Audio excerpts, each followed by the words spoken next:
O sistema nervoso. Sendo o sistema nervoso objeto de pesquisa das neurociências, faremos uma breve apresentação dele. O sistema nervoso humano é composto basicamente pelo sistema nervoso central, cérebro, cerebelo, tronco encefálico e medula espinhal, e pelo sistema nervoso periférico, nervos e gânglios. Seguindo padrões anatômicos e funcionais, o sistema nervoso é dividido da seguinte forma: sistema nervoso central, encéfalo, crânio, medula espinhal, canal vertebral.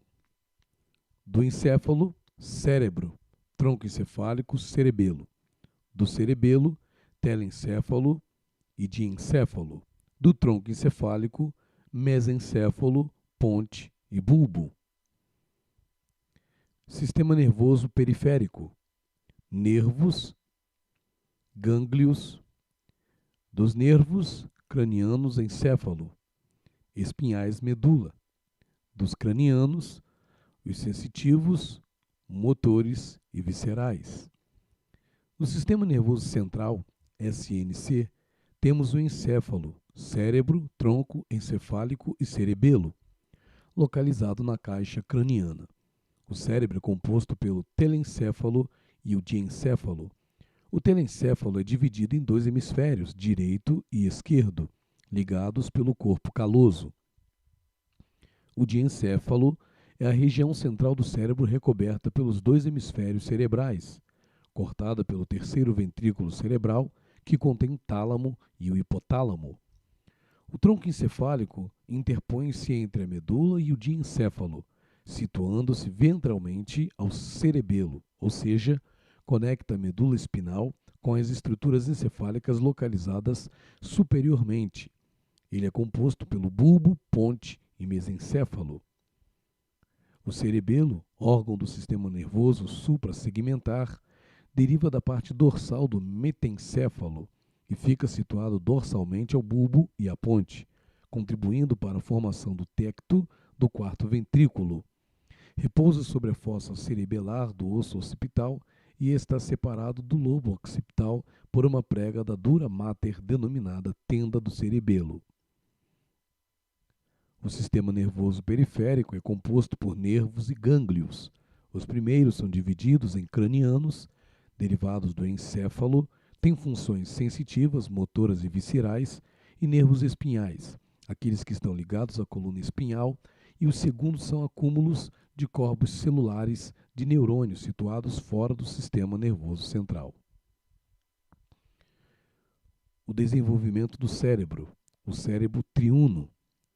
Se tomarmos como base as teorias de Darwin sobre a seleção natural e o desenvolvimento segundo as necessidades do meio ambiente, podemos também pensar em um desenvolvimento do sistema nervoso, mais precisamente do cérebro, de acordo com as eras históricas pelas quais a humanidade viveu.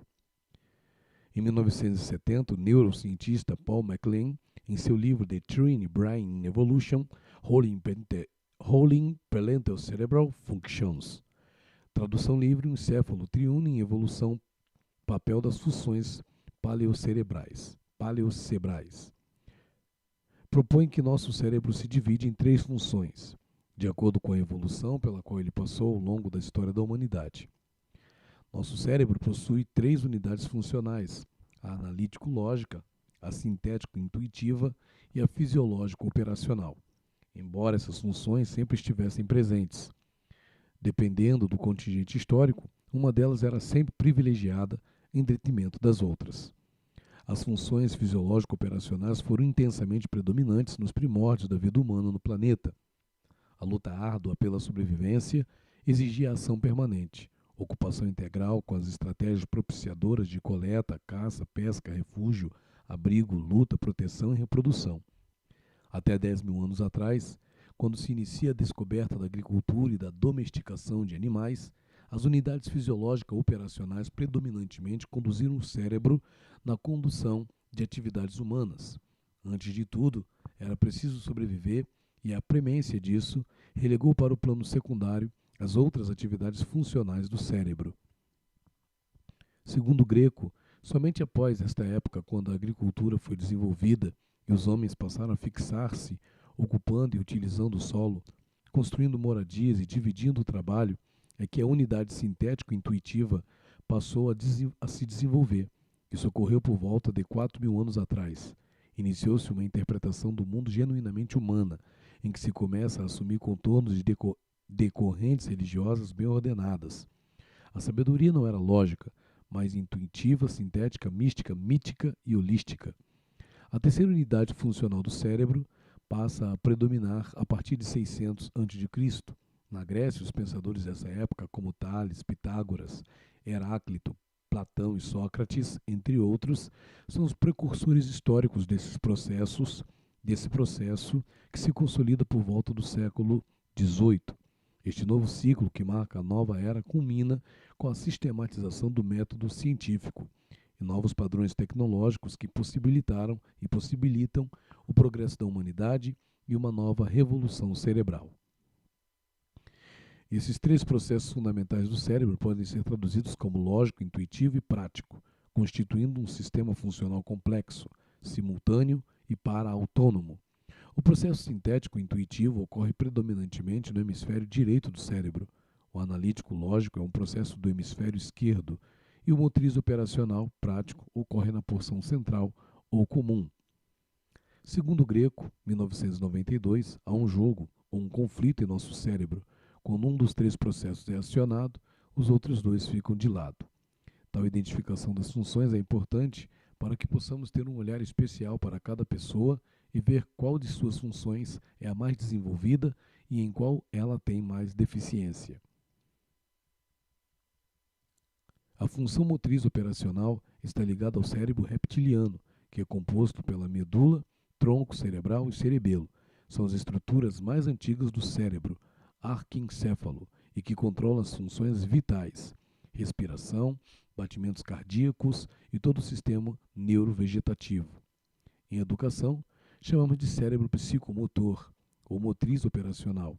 É responsável pela motricidade automática, involuntária pelo equilíbrio ou, em termos práticos, pela ação, pelo movimento, pelos negócios, pelo trabalho, pelas profissões, pelo dia a dia, pela luta de sobrevivência e reprodução da espécie.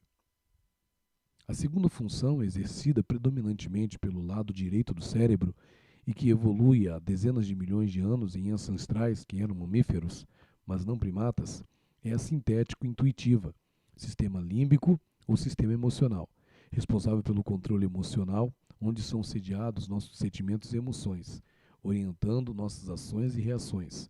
Devemos a ela a nossa imaginação, afetividade, intuição, criatividade, estética, mística, religiosidade, poesia, música e artes.